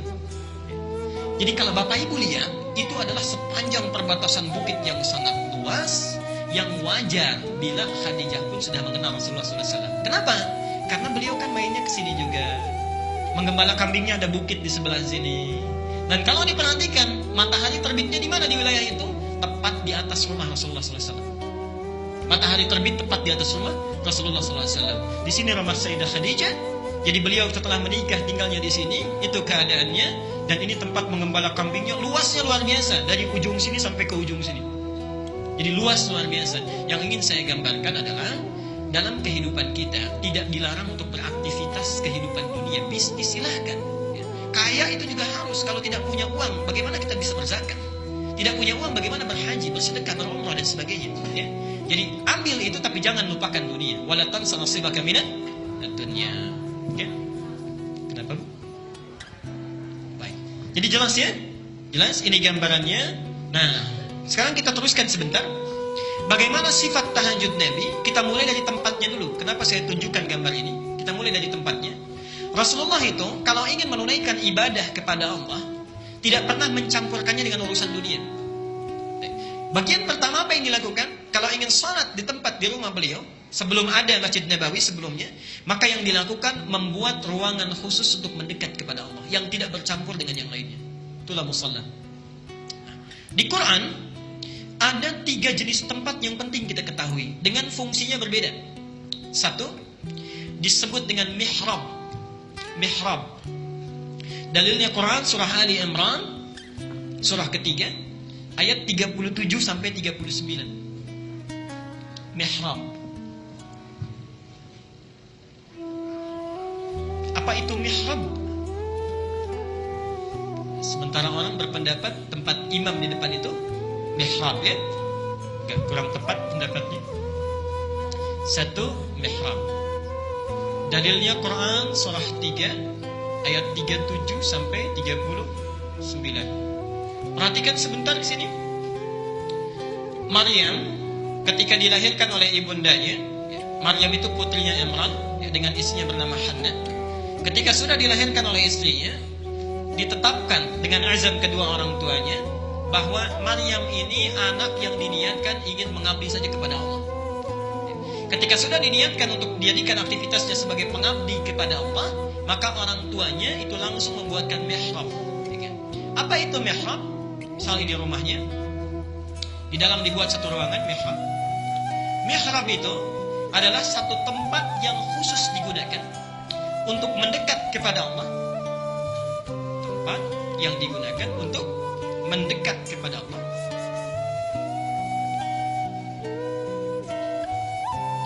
yang keutamaannya, yang keutamaan mihrab ini satu, punya dua keutamaan.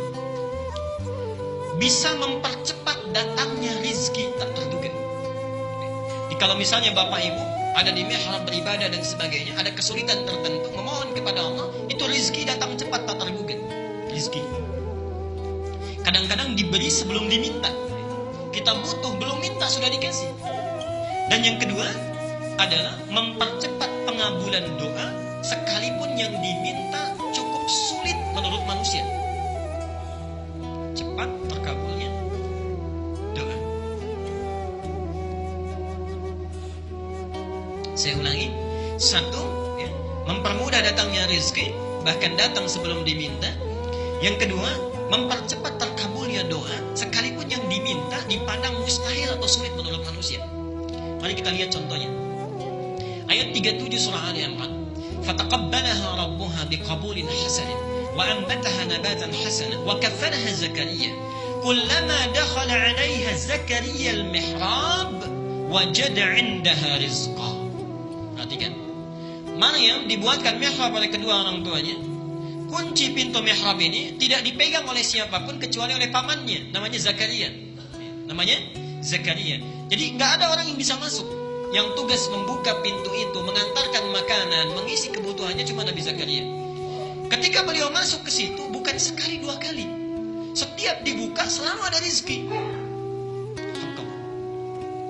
Dan rezekinya aneh sifatnya, subhanallah. Mau diantar bisa, mau mengantarkan kurma sudah ada kurma.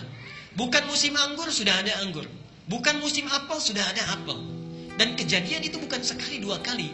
Sehingga singkat cerita, terheran-heran bertanya Nabi Zakaria kepada beliau, pamannya itu, "Ya Maryamu anna laki hadha?" Maryam, dari mana semua ini? Ya. Apa jawabnya? Qalat innallaha yarzuqu man yasha' bighairi hisab. Allah akan memberikan rezeki apapun tanpa batasan kepada siapa yang dikehendakinya. Perhatikan ya kalimat pertamanya. Rezeki itu materi saja atau bisa berupa yang lain? Kalau disebutkan rezeki, itu bukan berarti harta saja, Bu, ya, Pak. Anak-anak itu rezeki, keturunan itu rezeki, ketenangan itu rezeki. Ketika melihat kejadian ini, Nabi Zakaria tertegun mendengar kata-kata Maryam tadi. Oh, Allah memberikan rezeki kepada siapapun yang Dia kehendaki tanpa batas. Dibaca oleh Nabi Zakaria, saya selama ini belum punya anak. Usia sudah sepuh, maaf para ibu, istri sudah monofos, dipandang juga divonis mandul secara medis. Apa mungkin saya bisa mendapatinya? Apa yang terjadi? Maka Nabi Zakaria pulang ke rumahnya membuat mihrab. Tadi kan disebutkan man yasha, saya selama ini berikhtiar gak dapat. Akhirnya seperti Maryam, Nabi Zakaria pulang ke rumahnya membuat mihrab di rumahnya. Mihrab tidak perlu luas ya, walaupun sehamparan sajadah saja asal tidak dicampuri dengan yang lain. Apa yang terjadi? Ketika pulang dari sini, ditunggangi kisah Maryam ini, hunalika da'a Zakaria rabbah. Di mihrabnya lah beliau berdoa kepada Allah Tuhannya. Qala rabbi habli min ladunka dzurriyyatan thayyibah. Duhai Allah, saya sudah berusaha berikhtiar enggak dapat keturunan. Anugerahkan darimu keturunan yang terbaik, darimu saja. Innaka sami'ud du'a. Sungguh engkau yang Maha mendengar doa. Nanti kisahnya haru di surat Maryam ya, surah 19 ayat 3 sampai dengan 9 itu doanya. Apa yang terjadi? Para ibu sekalian, subhanallah. Pak, yang tadi berikhtiar kemana-mana belum dapat. Ini baru beliau minta di sini dalam salatnya. Tidak menunggu lama, kalimat Qur'annya langsung pakai fa. Fanadathu, ayat 39-nya. Fanadathul malaikatu wa huwa qa'imun yusalli fil mihrab. Annallahu yubashshiruka bi Yahya. Tidak tunggu lama, saat doa mulai disampaikan belum selesai salatnya. Jadi beliau berdoa dalam salatnya, baru berdiri, masih belum selesai. Wa huwa qa'imun yusalli fil mihrab, turun malaikat, Annallahu yubashshiruka bi Yahya. Allah kasih kabar gembira, engkau akan punya anak, bahkan langsung namanya dari Allah, Yahya. Apa artinya Yahya? Hidup yang mustahil menurut manusia, lahir seorang bayi dari rahim perempuan yang menofus dan mandul, kata Allah hidup, lahir dan hidup. Subhanallah. Dan kalimat Qur'annya bukan pakai summa. Kalau summa itu ada jeda. Maksudnya minta sekarang, jawabannya bisa besok. Tapi kalau fa itu nyaris tanpa jeda. Saat minta langsung turun jawaban. Jadi keutamaan mihrab yang kedua, bila kita menunaikan ibadah di sini dan berdoa, cepat terkabulnya doa. Di bagian pertama yang ingin saya sampaikan, kalau antum bisa memungkinkan di rumah, tidak usah punya tempat luas. Sesederhana apapun rumah kita, Rasulullah saat tinggal dengan Aisyah, itu kan rumahnya RS berapa? 7 kan? Perhatikan ya. Saat tinggal dengan Khadijah punya musalla. Saat tinggal dengan Aisyah itu berubah rumahnya RS 7. Rumah sangat sempit sekali sehingga selonjoran saja susah. Saat beliau menunaikan tahajud itu Aisyah bergeser tangannya kena kaki Rasulullah. Tapi beliau punya mihrab, hanya sebentangan sajadah saja. Coba kalau antum memungkinkan, punya itu, tunaikan ibadah di situ, jangan dicampuri dengan aktivitas apapun. Itu kalau berdoa cepat dikabulkan. Masalah apapun, sulit apapun, insya Allah. Yang kedua musalla. Nah ini, jadi nanti kita akan lihat setelah beliau menikah dengan Aisyah punyanya mihrab, sebelum menikah dengan Aisyah punyanya musalla. Kenapa punya mihrab? Karena Rasulullah sudah ada masjid. Setelah menikah dengan Aisyah, di depannya Masjid Nabawi itu. Oke? Teruskan. Yang kedua musalla. Musalla. Kalimat musalla pertama dalam Al-Quran itu ada di Al-Baqarah ayat 125. Wa idh ja'alna al-baita mathabatan lin-nasi wa amna wattakhidhu min maqami Ibrahim musalla. Al-Baqarah ayat 125. Musalla singkatnya tempat yang dikhususkan untuk salat saja. Salat. Hampir tidak ada aktivitas yang lain. Ini asalnya. Maaf, musalla bukan musallah. Sering saya temukan tulisan begini, musallah pakai H ujungnya. Kalau ditulis pakai bahasa Arab begini, musallah. Tulisannya agak beda dikit-dikit, cuma artinya bisa banyak ini dan berbahaya. Yang ini tempat sholat, yang ini tempat perempuan disolatkan. Ya, hati-hati ya. Yang ini tempat sholat, yang ini perempuan disolatkan. Ibu pilih yang atas apa yang bawah? Baik, nomor 1 atau nomor 2? 1 yang ini, tadi saya nunjuk ke sini. Oke, baik. Jadi bukan musallah tapi sholat. Ini tempat sholat saja. Nah, Rasulullah saat tinggal dengan Khadijah membuat musalla, beliau di situ sholatnya, tahajudnya ya, dan seterusnya. Nah, yang terakhir adalah masjid.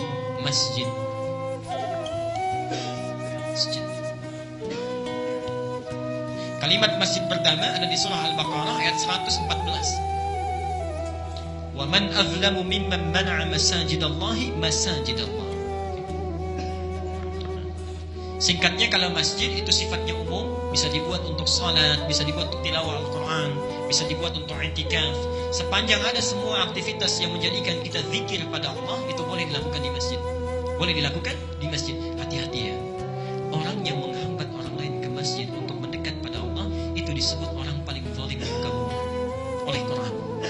Jadi kalau ada orang zalim, maka yang paling zalim yang menghambat orang untuk ke masjid.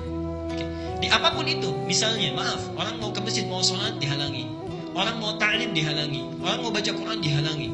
Dan setiap orang yang menghambat apapun jenisnya, disebut oleh Quran, ini orang paling zalim. Hati-hati ya. Karena di masjid itu kenapa? Di masjid itu ada hidayah. Hidayah.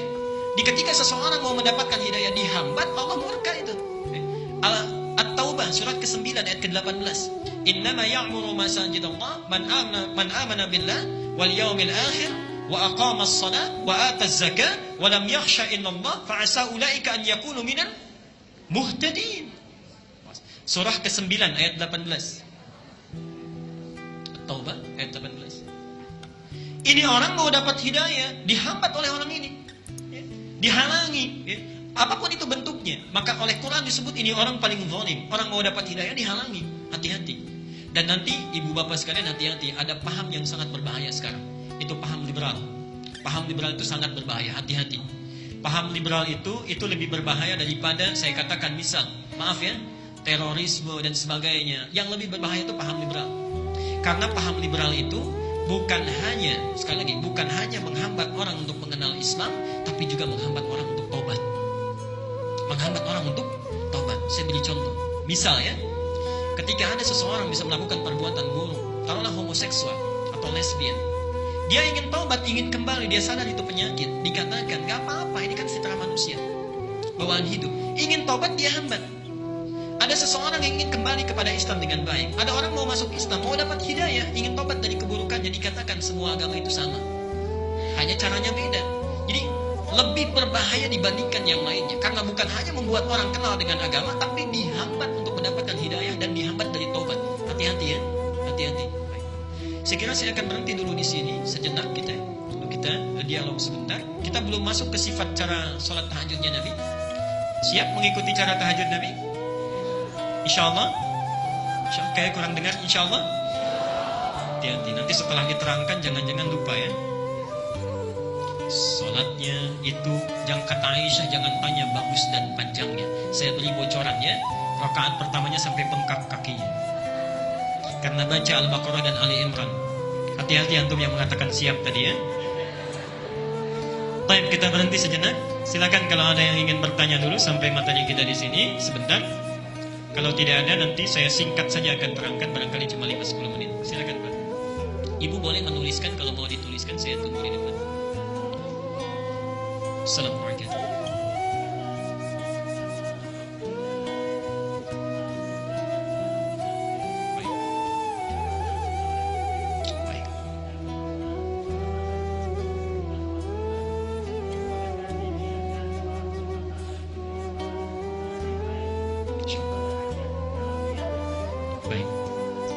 Bagus sekali.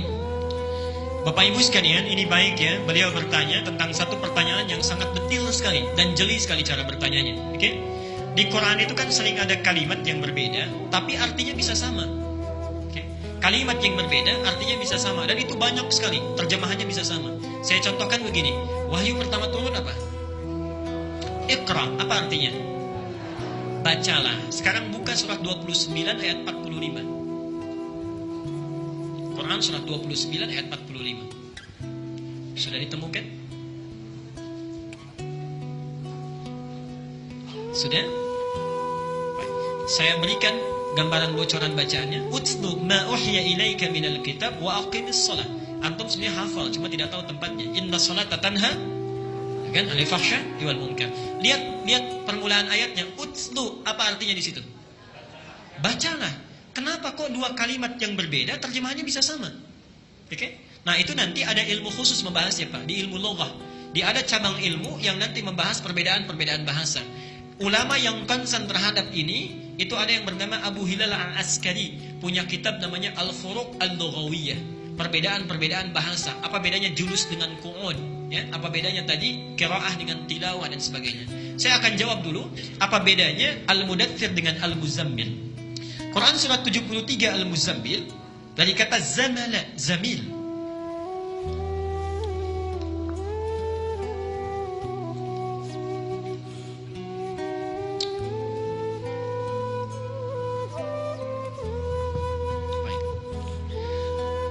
Al-Muzammil, saya tulis dulu begini. Zammil. Dari kata zamala, zamilun. Zamil itu diartikan teman.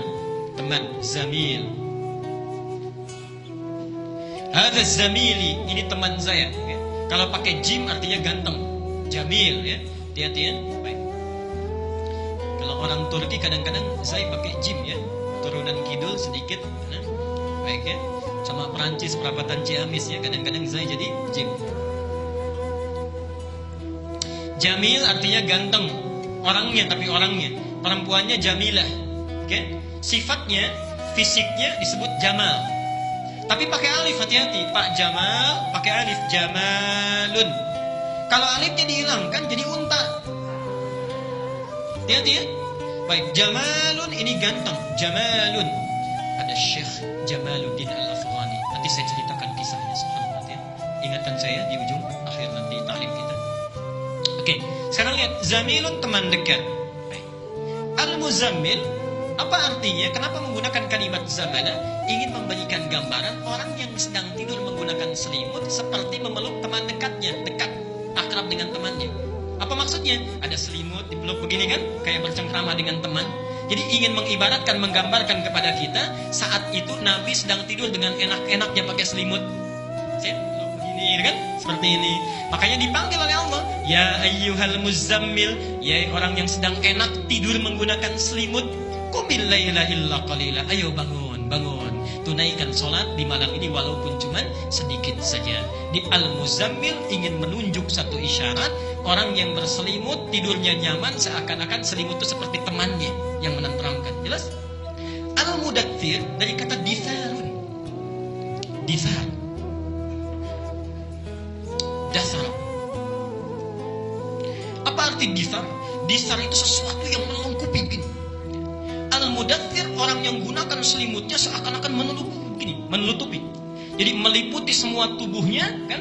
Ditutupi begini seakan-akan menghindar dari sesuatu.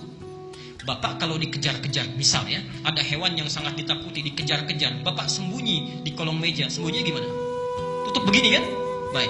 Kalau kedinginan kira-kira sembunyi dari dingin, takut dari dingin ya, tidak mau kedinginan, pakai selimutnya bagaimana? Bukan seperti Al-Muzammil. Kalau Al-Muzammil santai, tapi begini kan, tutup seperti ini. Nah, di ayat ini ingin menggambarkan bahwa Rasulullah ketika pakai selimut itu seakan-akan sedang menghindar dari satu ketakutan, sedang khawatir resah. Apa yang terjadi? Karena saat turun ayat ini, Bapak buka Al-Bukhari, punya kitabnya, buka hadis kelima ya, hadis kelima di Al-Bukhari, nomor hadis yang kelima. Perhatikan, Nabi itu sedang pulang dari perjalanan di Gua Hira awal-awal masa Islam. Gak ada wahyu, belum turun wahyu. Naik ke Gua Hira di Jabal Nur ya, posisinya di Aziziyah, nanti ada paling atas. Kenapa beliau ke Gua Hira? Dan disebutnya Gharun. Di Quran itu nanti ada Ghar, ada Kahfun. Surat ke-18 apa? Al-Kahf ya. Apa bedanya Kahfun dengan Gharun? Kalau Gharun, Gharun,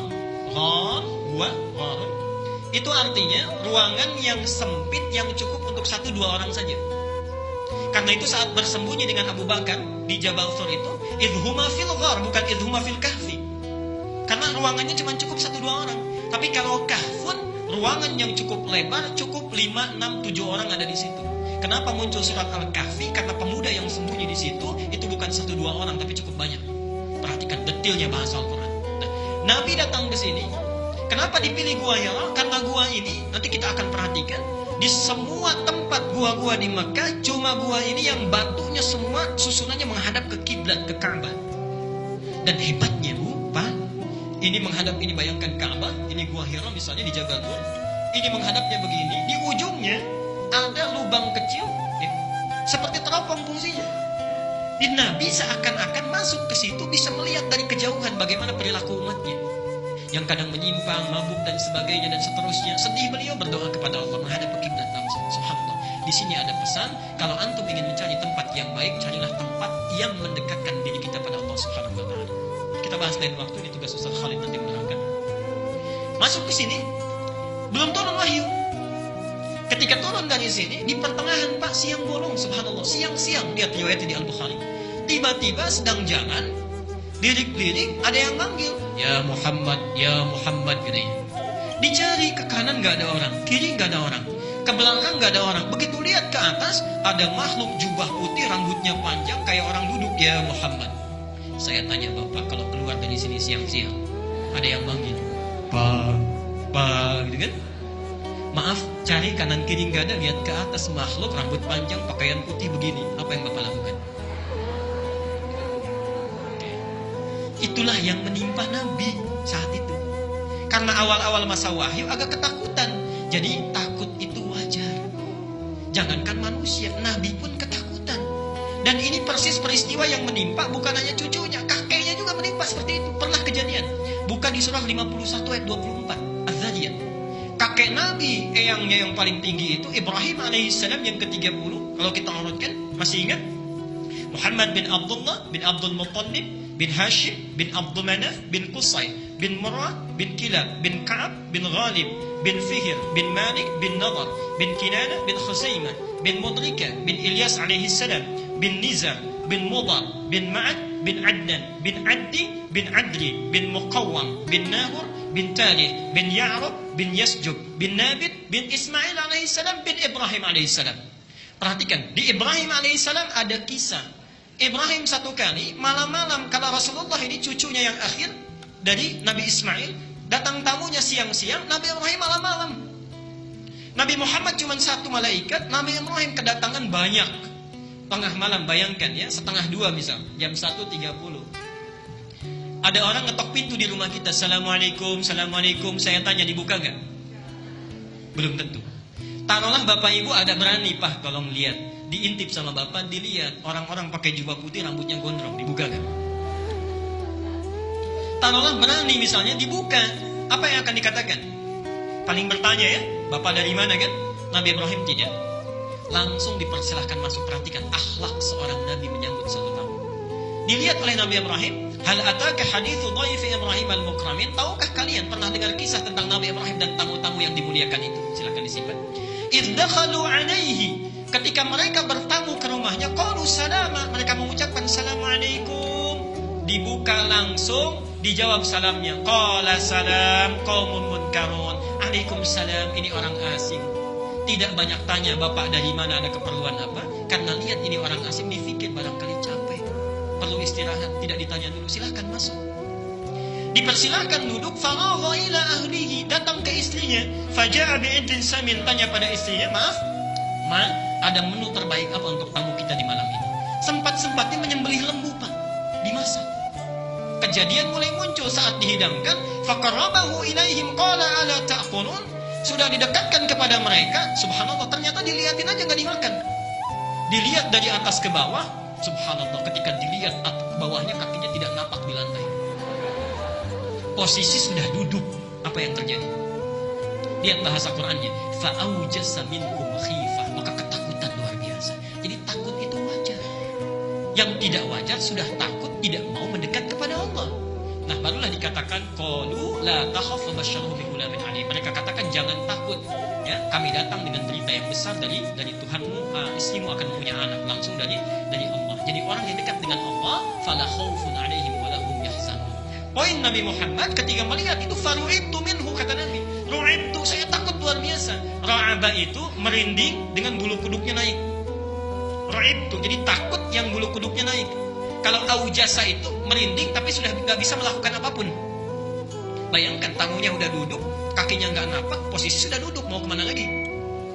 Lari susah, geser sana sini susah kan? Makanya bahasa Qur'annya fa'aujasa. Tapi Nabi tidak, melihat satu makhluk begini ketakutan, faru'ibtu minhu, saya takut, bulu kuduk naik, tapi masih punya kesempatan lari. Larilah ke rumah Khadijah, minta, kata Nabi, selimuti saya, selimuti saya. Itulah kisahnya, diselimuti oleh Khadijah. Perhatikan, masuk ke dalam rumah, lihat Khadijah, setengah kegelisahan Nabi hilang. Ketika mendengar suara Khadijah menyelimutinya, hilang segala kegelisahannya. Duhai suamiku sayang, engkau itu orang paling baik, penyambung silaturahim, tidak pernah punya musuh. Saya yakin Allah tidak akan mencelakaimu. Saya bersamamu dalam suka dan duka. Di luar punya masalah, di dalam jadi tenang. Saat diselimuti itulah Pak Al-Mudaththir. Jadi disebut oleh Al-Quran, orang yang berselimut ketakutan agak merinding. Saat tenang itulah turun wahyu, ya ayyuhal mudaththir, qum fa'anzir, dan seterusnya. Jelas sampai sini? Sekarang bapak kalau punya masalah pulang ke rumah lihat istri jadi tenang nggak? Oke. Baik. Ibu belanjarku ya dari Khadijah ya. Oke. Malam niat itu hanya untuk satu amalan Pak. Ya. Hanya untuk satu amalan, nggak bisa dirapel. Ya. Jadi kalau tahajud aja, asar aja, zuhur saja. Untuk satu amalan. Tapi ada hadis menyebutkan seseorang yang terbiasa melakukan satu amalan, di Al-Bukhari nanti, terbiasa melakukan satu amalan, tapi karena uzur dia tidak bisa melakukannya, maka pahala amalan rutinnya sudah dicatat. Saya beri contoh, antum sedang sholat misalnya qashar. Biasa sholat menunaikan sholat sunnahnya, qabliyahnya, ba'diyahnya, perjalanan ke Bandung. Di kilometer 57 kita istirahat sholat, di qashar oleh kita. Qashar kan gak bisa lagi sholat sunnah ya, yang wajibnya kan disingkatkan. Nah, dalam keadaan demikian pahala sunnah kita sudah tercatat. Itu sepakat ulama hadis di situ. Okay? Hadis ini menunjuk kepada seorang yang sedang tidak ikut jihad, dia punya uzur, maka kata Rasulullah telah mendapatkan pahala orang-orang yang berjihad di jalan kita. Itu menunjuk kepada orang uzur tadi. Di mereka terbiasa jihad tapi tidak mendapatkannya. Jadi cukup Pak, tunaikan sholat tahajud saja, itu niatnya, dan semua sholat itu namanya hajat. Hajat itu kebutuhan. Jadi setiap sholat kita menyampaikan kebutuhan kita. Adakah saya tahiyatul masjid untuk musalla? Bagaimana kedudukan wanita untuk mencapai takwa? Karena wanita untuk salat berjamaah di masjid tidak wajib, subhanallah. Ibu sekalian, kalau namanya tahiyatul masjid yaitu salat saat di masjid. Ya. Nah, kalau ada tahiyatul musalla baru salat di musalla. Jadi musalla itu tidak perlu yang ada di masjid ya. jelas ya.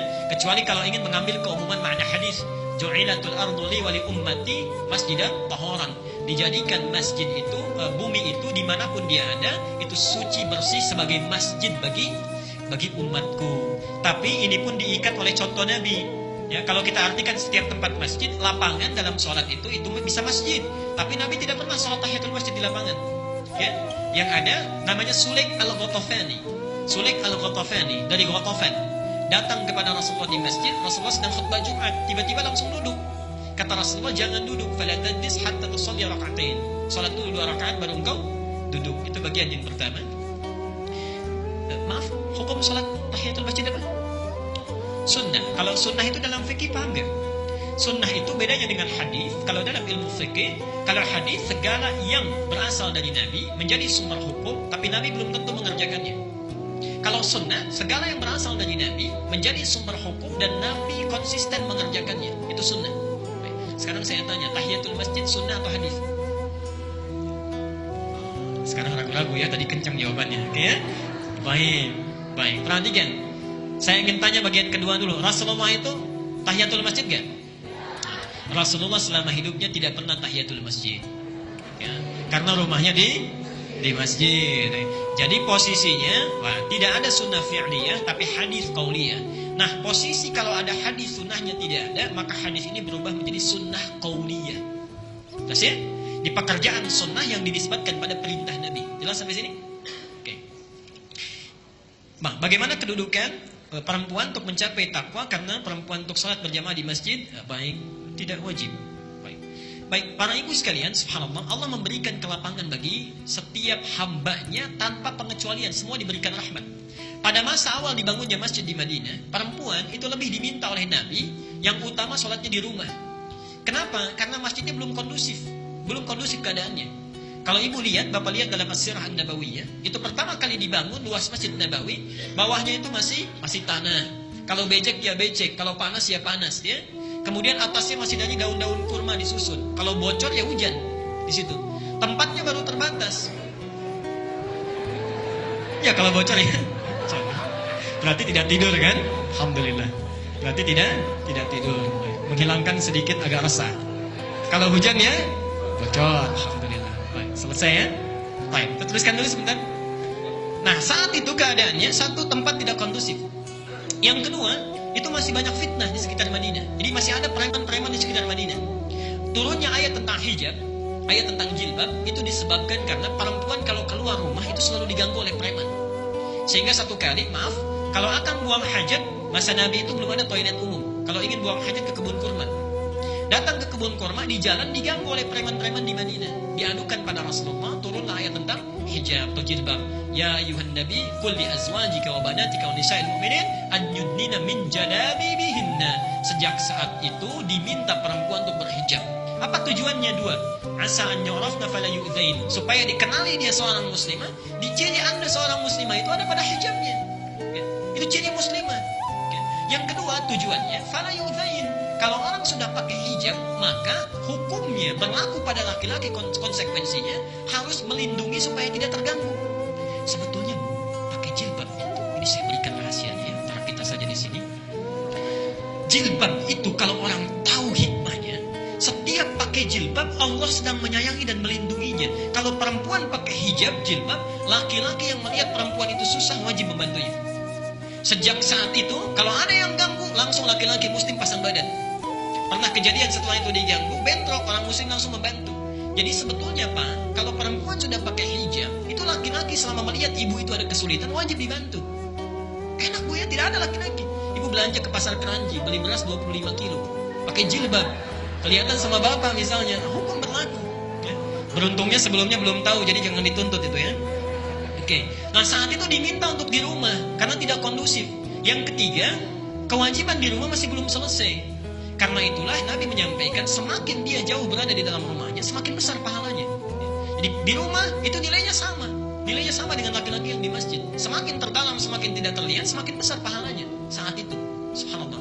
Jadi ibu sekalian, jangan mengira bahwa kalau tidak ke masjid pahala kita tidak dapat, tidak. Hadis lain yang mendukung ini, seorang perempuan Ansar datang pada Rasulullah mengadu. Ya Rasulullah, di hadis Muslim nanti, kalau laki-laki enak, bisa ke masjid kapan saja, bisa kemudian jihad fisabilillah, bisa haji tanpa mahram. Kami tidak. Maksudnya apa? Maksud beliau, kalau saya bagaimana pahalanya dibanding laki-laki? Perhatikan apa jawab Rasulullah. Sampaikan pada teman-temanmu. Lihat jawabannya, sampaikan pada teman-temanmu. Padahal Rasulullah tidak dikabari bahwa perempuan ini tadinya diskusi dengan teman-temannya, muncul topik itu, disampaikan pada Nabi. Nabi tidak tahu keadaan itu, tapi langsung dijawab, sampaikan pada teman-temanmu apa yang dilakukan suami di luar rumah, sepanjang istrinya rela, maka dia mendapatkan pahala yang sama dengan suaminya. Subhanallah. Suami ibu umrah, ibu nggak ikut, tapi disiapkan perlengkapannya, didoakan perjalanannya, ridha dengan perjalanannya, dijaga keadaan rumah tangga dengan baik. Saat selesai umrahnya, ibu nggak umrah tapi dapat pahala umrahnya tanpa dikurangi sedikit pun. Perempuan ini langsung berlari meninggalkan Rasulullah, berteriak sekencang-kencangnya karena girangnya. Jadi kalau sudah diberikan seperti itu lagi, ibu juga belum puas, maka dengan cara apa lagi Allah mesti membahagiakan ibu? Kalau sudah diberikan hijab supaya dilindungi, nggak mau juga berhijab, maka dengan cara apa lagi mesti dilindungi? Jadi semua tuntunan agama Islam untuk memudahkan.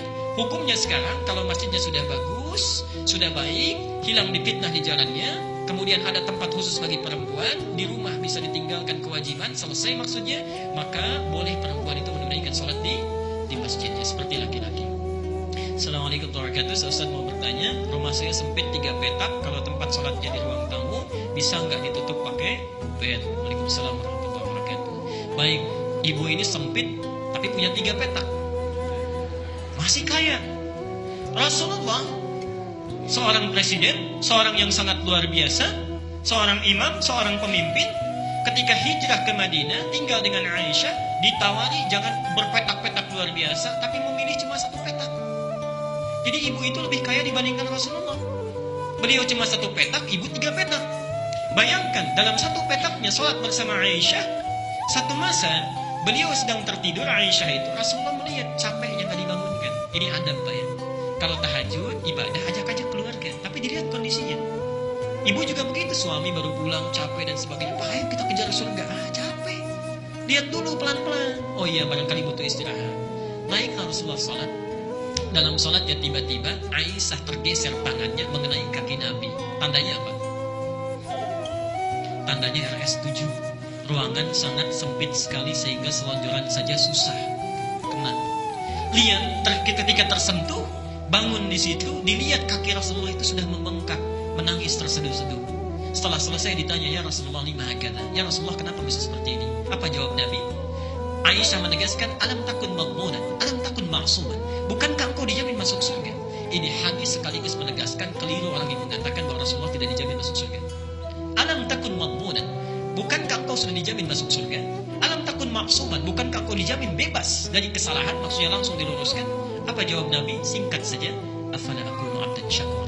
Apa enggak boleh aku menjadi hamba yang paling bersyukur? Subhanallah. Bengkak itu bukan 11-nya selesai. 1 rakaat pertama sudah bengkak. Rakaat pertama bayangkan yang dibaca Al-Baqarah, Ali Imran, An-Nisa, cuma 3 surat. Rasulullah. Oke?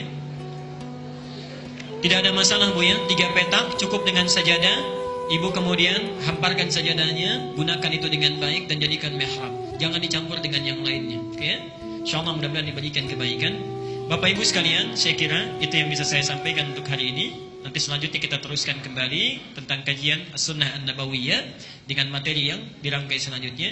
Bagi yang ingin mendapatkan tuntunan dari soft copy-nya, nanti boleh kemudian bisa mengcopy. Kemudian saya ingatkan, apapun yang benar, yang baik, sesuai dengan tuntunan sunnah Nabi, saya mengajak siapapun yang menyampainya, dari para ulama, dari para asatidz, ambil itu dan kerjakan dengan semangat. Tapi saya berikan cirinya ya, hati-hati ya. Kalau antum ingin belajar mengikuti ta'lim, majlis ilmu, maka tipe ulama dakwah itu punya 4 ciri. Saya sering sampaikan. 4 ciri ini selalu diidentikan dengan air. 1, ada ulama seperti air hujan, dia tulus menyampaikan, kemana aja mau datang. Kalau antum temukan ustaz, asatidzah, kiai, ulama yang sesuai tuntunan sunnah Nabi, dia ikhlas, ambillah ilmunya, kejar dia, karena sulit lagi mendapatinya. Ini gak pilih-pilih. Hujan itu kan bunga mawar, rumput dan sebagainya kan dituruni ya. Baik, kalau masuk ke masjid jadi bocor yang tadi. Yang kedua, ada ulama seperti mata air. Mata air itu dikerubuti orang, banyak datang. Ini tipe ulama yang kedua, tidak bisa datang tapi menyampaikan di satu tempat, ilmunya luar biasa banyak. Kalau antum dapati yang seperti ini, maka kejar juga, jangan tinggalkan kesempatannya. Yang ketiga ini hati-hati, ulama air pump. Air pump ini kalau nggak dibayar nggak ngocor airnya. Hati-hati yang seperti ini ya. Maka Al-Quran langsung jelas menyampaikan ya, ikuti ittabi'u ma la yas'alukum ajran wa hum muhtadun. Ikuti orang yang nggak minta tarif, itu ulama yang dapat petunjuk. Jadi kalau ibu punya majlis ta'lim, undang ustadz yang pasang tarif, nggak usah diundang. Yang seperti itu adalah orang yang tidak memiliki petunjuk kebaikan. Yang terakhir yang paling berbahaya itu ulama irtruf, yang beda antara lisan dengan apa yang dia sampaikan dari tuturnya. Mudah-mudahan hari ini bisa bermanfaat. Kalau benar dari Allah dan Rasulnya, kalau salah itu dari saya, mohon dimaafkan.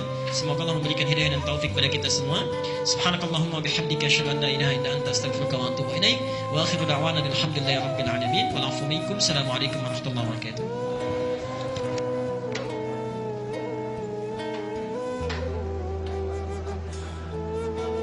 Utang satu, bagi yang ingin tinggal silakan, bagi yang ingin pergi silakan, nggak apa-apa. Saya diingatkan, katanya Ustadz punya janji tentang kisah Jamaluddin Al-Afghani. Antum kalau dengar ini, boleh jadi itu bisa menginspirasi luar biasa. Jamaluddin Al-Afghani, 3 menit saja. Jamaluddin Al-Afghani, beliau itu seorang guru besar yang sangat wara, yang mengajar di Universitas Madinah, Jamiah Islamiyah bil Madinah Al-Munawwarah. Tadinya murid di sana, tapi saking luar biasa pintarnya dijadikan guru dan dosen di sana. Satu kali ketika sedang mengajar, singkatnya, menderita sakit luar biasa di perutnya. Begitu sakitnya sangat parah, dilarikan ke rumah sakit, tidak bisa terus mengajar. Kemudian diperiksa di sana, hasilnya belum keluar. Katanya, Syekh, tunggu beberapa waktu. Keesokan harinya merasa enak, balik lagi ke kampus mengajar lagi, Pak. Subhanallah. Ketika mengajar sudah beberapa hari, diutus muridnya untuk mengambil hasil lab tadi.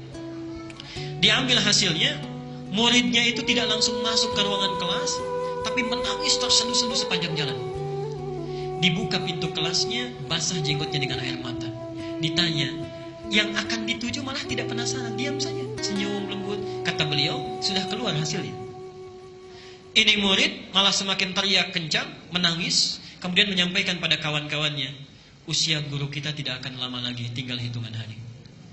Keluar beliau, dikerubuti oleh teman-temannya, semuanya menangis, lalu datang kepada gurunya, dipeluk